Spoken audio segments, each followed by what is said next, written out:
Anyways, it's been quite some time since I've uploaded anything. I've been very frustrated with the process of creating YouTube videos, and I think that has kind of made it a little bit of an off-putting thing for me to do, because at first I was really enjoying the experience, but then slowly I've been teetering on like the seesaw of whether this is something I enjoy. And I think what I've enjoyed a lot more is the outcome, but I really want to also have fun and experience the process of it without feeling like this immense stress.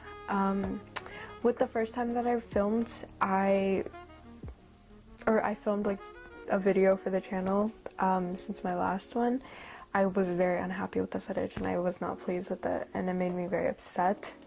So then I scrapped that. But then next, when I did it again, I was quite pleased with the footage and stuff, but the audio got corrupted. So while trying to edit and put it together, I felt so angry, and I again scrapped that. So this is our third attempt, and we're always just hoping for the best, because this YouTube stuff is something I really actually enjoy, because I get to connect with people in all these different like ways and stuff, and I hope my words resonate in some aspect. I also find that one thing that I enjoy the most is connecting with other people through literature and through books and novels and all that jazz. For example, my very close friend, I love him to death. We've exchanged books, we've chatted about books, we've talked about books, and I find the most enjoyment when I get to talk about books with him. That makes me really quite happy. And then also I'm reading The Kite Runner currently, and I've been chatting about some of the chapters and stuff with my close friend, because like we're both reading the class for this, we're both reading the book for the same class, and it has been phenomenal, and it makes me so happy to connect with other people through like stories and stuff. So I'm very happy to be here, and I'm low-key very happy that my niche kind of falls into books and stuff. Recently I have been very on and off with reading. I've been very terrible with it. I find that it's not even like I don't have the time for it, but I'm just procrastinating doing it, despite the fact I know that I enjoy it. One thing I've been more so reading consistently is The Kite Runner, right? Because I'm reading that for class, but also because it's a phenomenal historical fiction. I think it's very beautiful. It reminds me a bit of Pachinko by Min Jin Lee, because it is like a tragedy and it explores a lot of interpersonal connections, that familial stuff, especially within the context of culture, and also like an actual historical tragedy happening at the same time. But The Kite Runner has made me feel like so many different emotions all at once. It has made me feel devastated. It makes me feel just sad, it makes me feel emotional, it makes me feel anger, it makes me feel upset, and I think that is indicative of a good book. It's well renowned for a reason, so I would recommend The Kite Runner. I think I'm currently on chapter 18 out of 25, so I'm gonna keep reading that later this week. I think I'm supposed to be finishing that within the next week for my class. But yeah, I've been very terrible with reading books though. And it makes me a little bit sad, but I know I love books, so it's okay. It's always a habit, and it's always a hobby that I'll fall back into, because it's just something that I enjoy.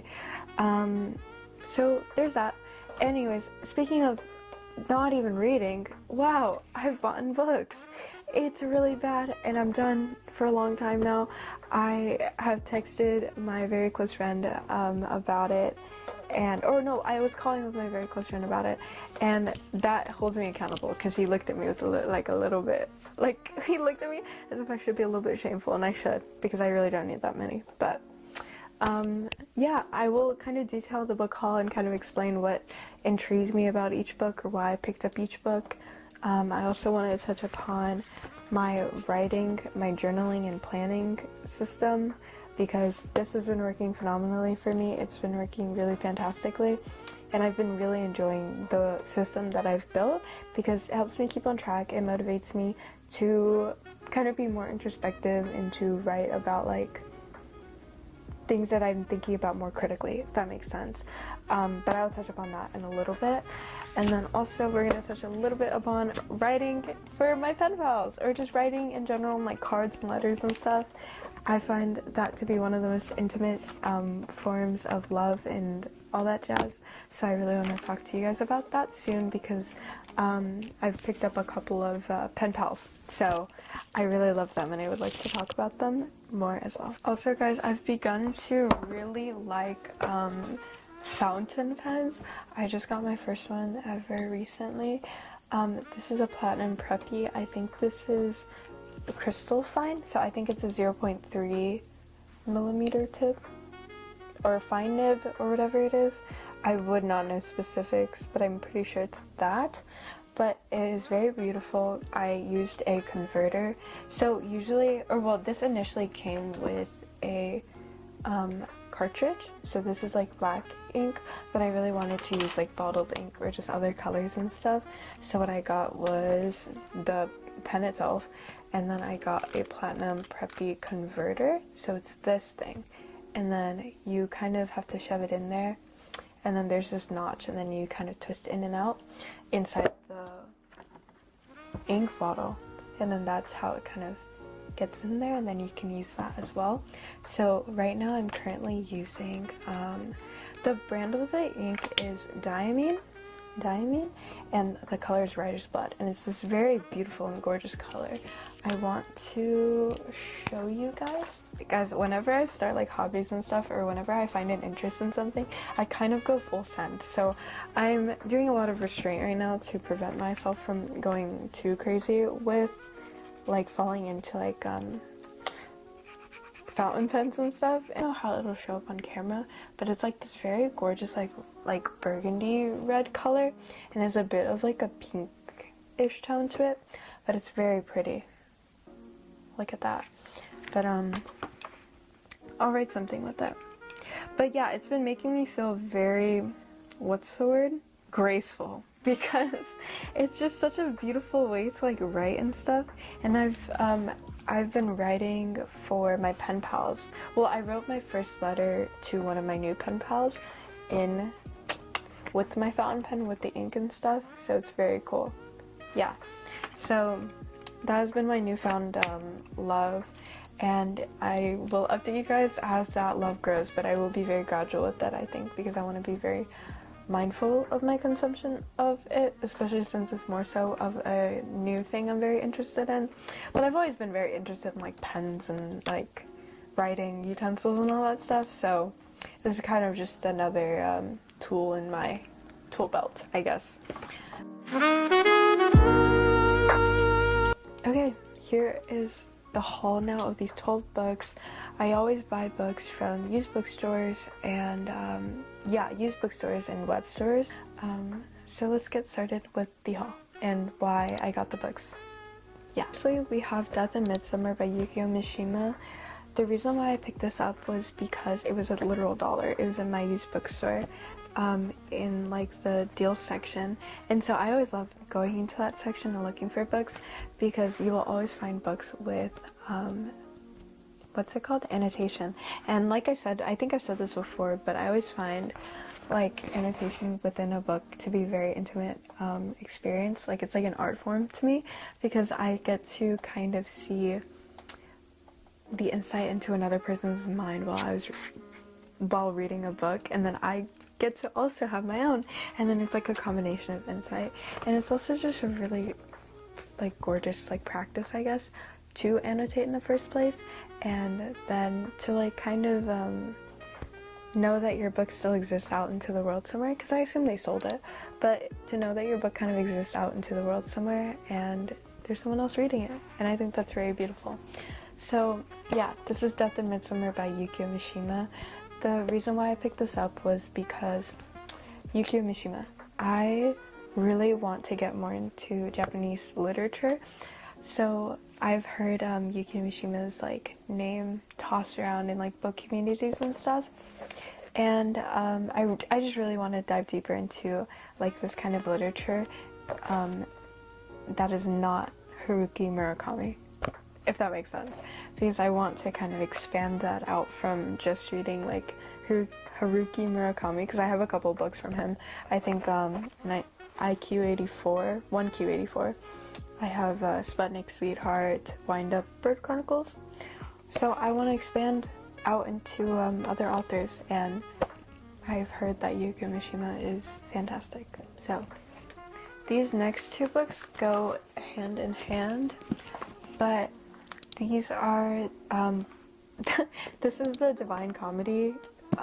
This is volume 1, this is Inferno, and then I have 2, this is Purgatory. So I got these on the used book web store that I usually go to, or that I usually browse on, I guess, but it is worldofbooks.com. So I was kind of expecting this to look the same format as these Penguin Classics. Yeah, these Penguin Classics, where essentially it's like the black bar, I guess the cover up here, there's the white bar, Penguin Classics, but I think this looks way more phenomenal. This is gorgeous, and I think this is very beautiful. I will have a picture up of what it normally, I guess, looks like in the more modern day cover, or in that goes in tandem with how this one looks like. But yeah, I've always been enamored by the Divine Comedy. I got a copy of I think the entire thing from my very close friend, and I've yet to hear from him about it. But also, he's a busy guy, so I don't expect much. But I've always been enamored by the Divine Comedy because I've watched the movie As Above, So Below, and that movie definitely has a lot of, what's it called? Correlations, and like, it kind of infers over into Inferno specifically.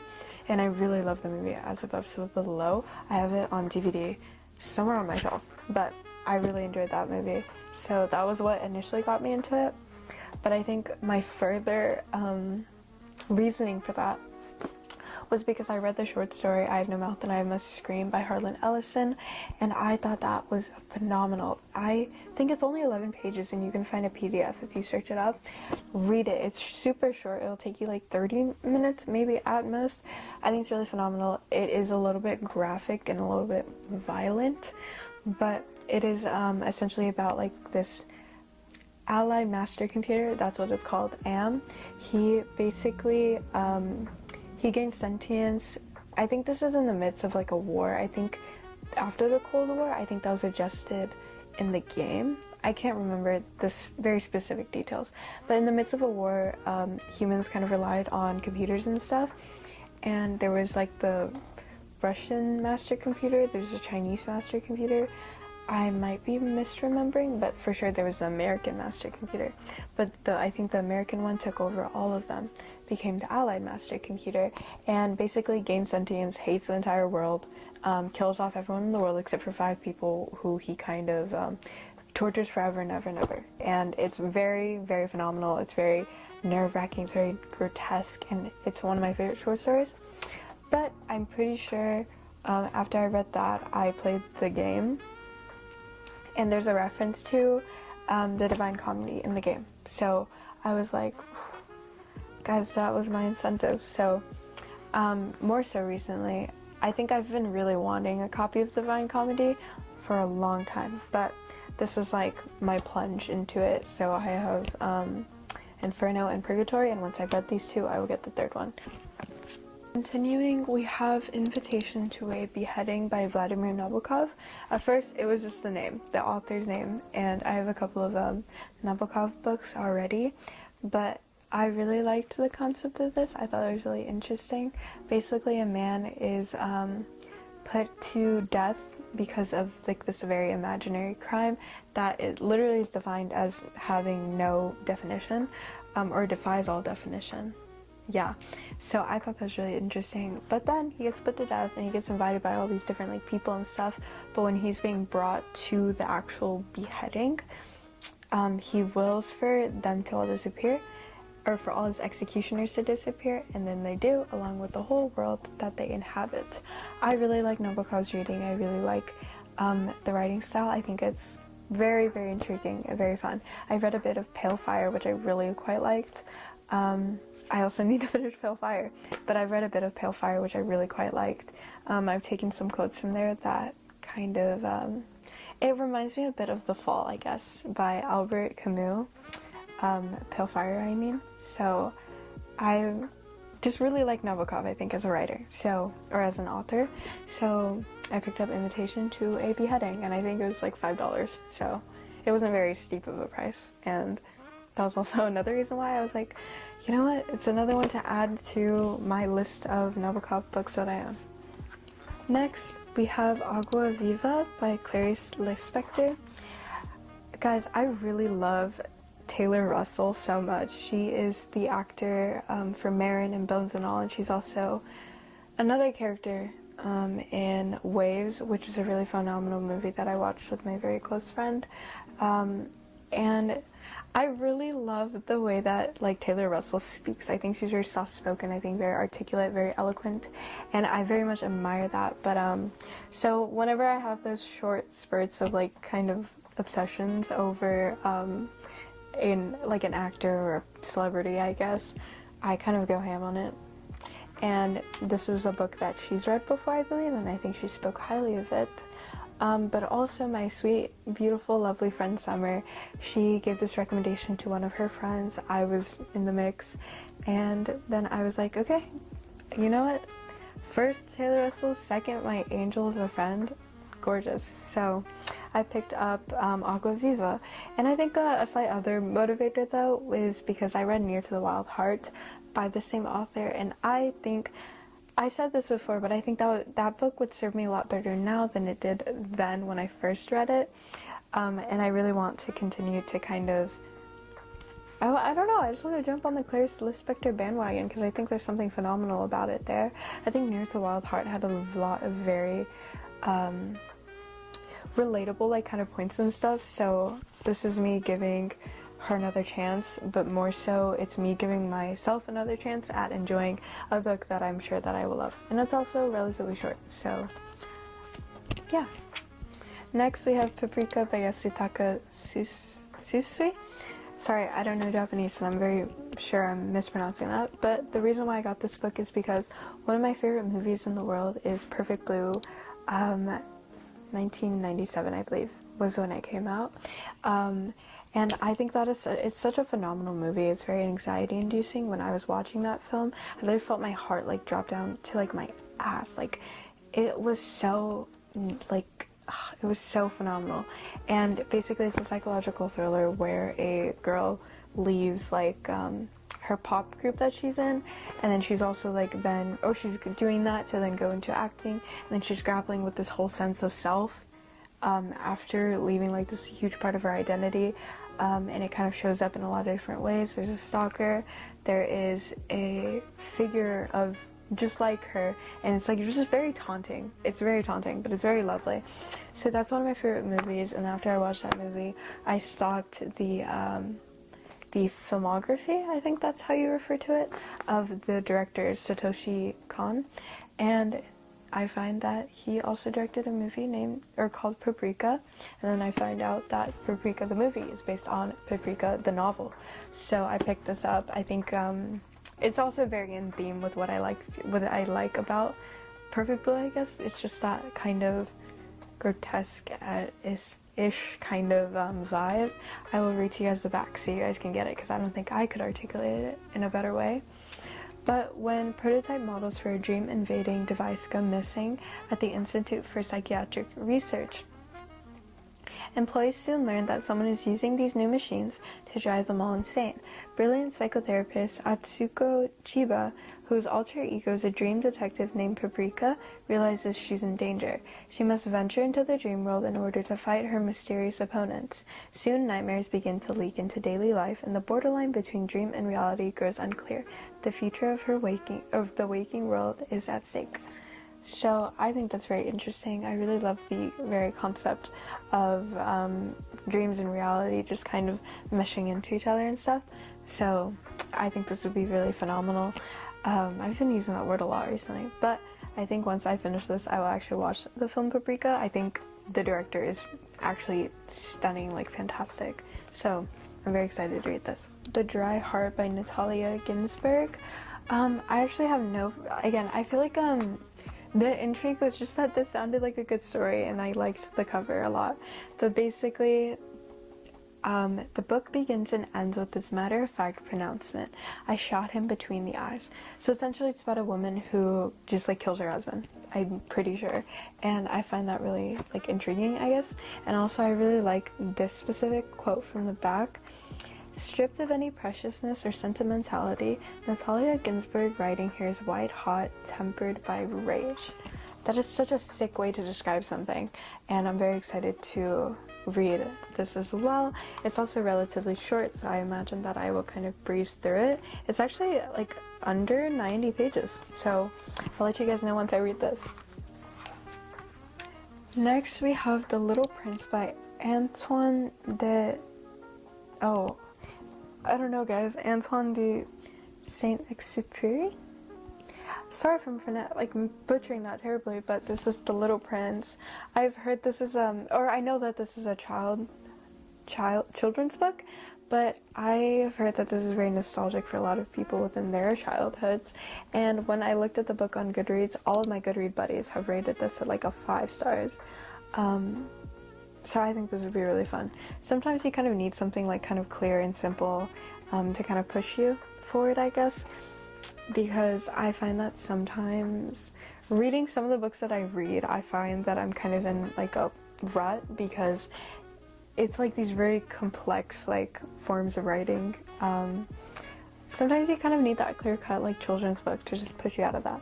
That's also why the Sisters Grimm books are on my list as well for whenever I'm in a rut, because I want something that is also really fun and really enjoyable to kind of push me out of the rut. But The Little Prince, this just looks really phenomenal. I like that there's art in tandem with it, but this is one that this is a pocket classic, so I will get around to this very eventually as well. Next we have The Lovely Bones by Alice Sebold. I think what intrigued me about this is because the book is about, I think, a 14-year-old girl who is murdered, and then she is in heaven, and she's realizing that like heaven really is not what it was kind of hyped up to be.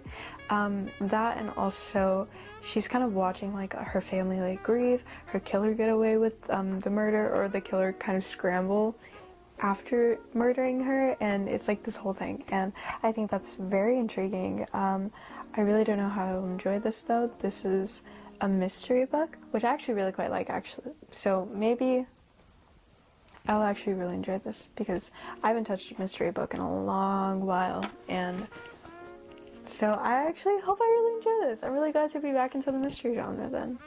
Next we have Written on the Body, and actually you'll see this as well with the next book that I read, but for some reason, for some of the books that I read and stuff, they always tend to have that aspect of an affair and that as a detailing of passion and love and romance, which I find really intriguing, not because I would partake in any means whatsoever, but I just find it really interesting, and you kind of see affairs as like a really huge plot point for a lot of novels that are kind of more dated, less modern, I guess. So what intrigued me about this book though is that the narrator of the book is nameless and genderless. So we have no name, we have no gender, and the only like facts that we know is that their beloved is a married woman. So this kind of chronicles the consuming affair, and then Winterson, the author, compels us to see love stripped of cliches and categories, as a phenomenon as visceral as blood and organs, bone and tissue, and as strange as an undiscovered continent.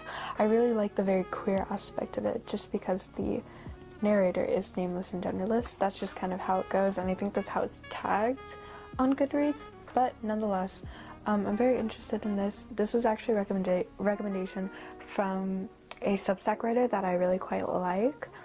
I think their name is Caitlin Richardson, but their publication on Substack is called Milk Fed. I will have the link in the description because I think that's really phenomenal. But yeah, Written on the Body. I'm really excited to read this as well. I just find that really intriguing. Final book is The Duel by Anton Chekhov. Ignore this, guys. The adhesive, like it doubled up or something, and then it was very difficult to remove, so I'm kind of just gonna figure that out another time. But the reason what intrigued me was the back, and also this cover is very plain. It's just color, text, and then back here text. Hate you, Levski said quietly, breathing heavily. I've hated you a long time. So that was my incentive to crack it open and to read the inside. But this is what intrigued me the most about it. I don't think this will be the hugest part of the book, but I hope it really ties in. Or I hope that this book goes into the direction of this, of what I'm about to talk about. But here, let me read this first. Set in a stifling hot seaside resort in the Caucasus, where Ivan Nevsky and Nadia Frodonovna have fled to hide from her husband. The story begins with the two lovers realizing they no longer love each other. Meanwhile, their acquaintance, the biologist von Koren, a man of intransigent opinions, has come to hate Levsky for his irresponsible lifestyle to a degree that seems to have only one Darwinian solution. So basically, these two are going to fight each other. That's sick. That's what I care about. But also, what was really intriguing to me was the part where it's like the two lovers realize that they no longer love each other. This is kind of an aspect that you see a lot in terms of like affairs and stuff. I think more so in modern day. Like if you are on Reddit and you're like reading those stories, or even if you're like one of those people who listen to people read Reddit stories, you've stumbled upon like a cheating story. I have for sure. And what I've seen is that these people, a lot of the times, what is exciting about the cheating is the affair, the fact that there's a secret, and the fact that they get to keep this like exciting tension going because they're in this together in terms of having this secret. But it stops being exciting once the affair's not even there, because the affair's revealed, the affair's public. Now what? You know what I mean?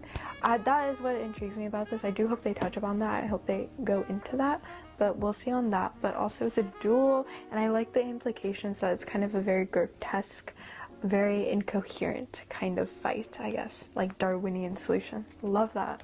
So that is it for the book haul. I want to touch upon my journaling system now. I have these like 4 main notebooks. I'll go over each one of them. This one is my tiny one that I carry around with me. I think I've spoken about this one before, but this is the one that I write in regularly once I have something to kind of chronicle about my day, once I'm going through something, once I'm experiencing something. This is what I reach for. And then next we have my planner. This is just my day planner. This is how I keep track of like my school stuff, my personal stuff, and things like that. And what I've recently started doing was implementing like little paper clips and then notepads, and this helps me get more in depth with my planning and what I want to do and what I need to do. Like I have some stuff for today. I went to the library earlier this morning and I wrote down what I needed to do for that. I wrote down that I needed to ship my letters out to my pen pals, and then now film my video. So, and also I've just had like a couple of other things like set up as well that I want to keep in mind and work on. I have a project thing soon, so I kind of have a visual thing in here for me to plan for that as well. So that's been working very fantastically, because while I have like these little squares and stuff to write things in, I find that it's not really enough sometimes. And also I really like being more in depth with my planning and then going maybe like step by step so that I can actually keep in track with what I need to do and when I need to do them. That helps me a lot more. I think the blank stuff helps me a lot more. Next is my very big main journal. This is where I kind of go very introspectively, and I kind of review what I've written in here, see what matters to me, see what kind of resonates, and then I write that either in here or I usually write that then in here, or I just let that rot in there. But then I also touch upon like a bunch of other stuff in here as well. This is where I go in deep with my writing.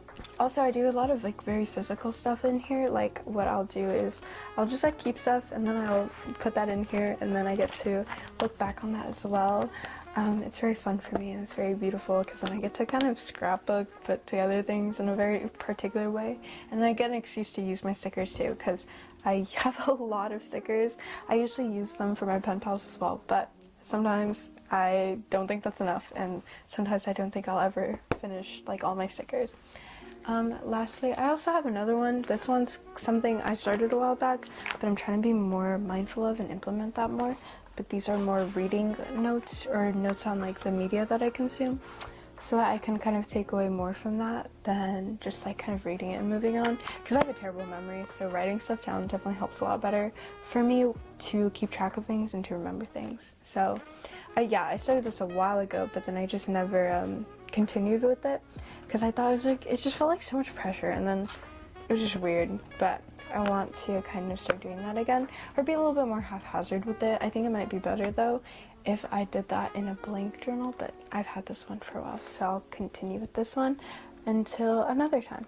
And also, yeah, I have a basket for all my pen pal stuff, or all the letters that I've received from pen pals, and also like just letters in general. Like I said, I love to keep everything physically, and I think letters from people are such a great, like, I've written about this before, but they're like physical manifestations of what people around me are thinking, and it's a really great way to keep things as well from people. So I really love handwritten letters. I think like anyone who writes me a handwritten letter will have a place in my heart forever, and I will keep it forever for certain.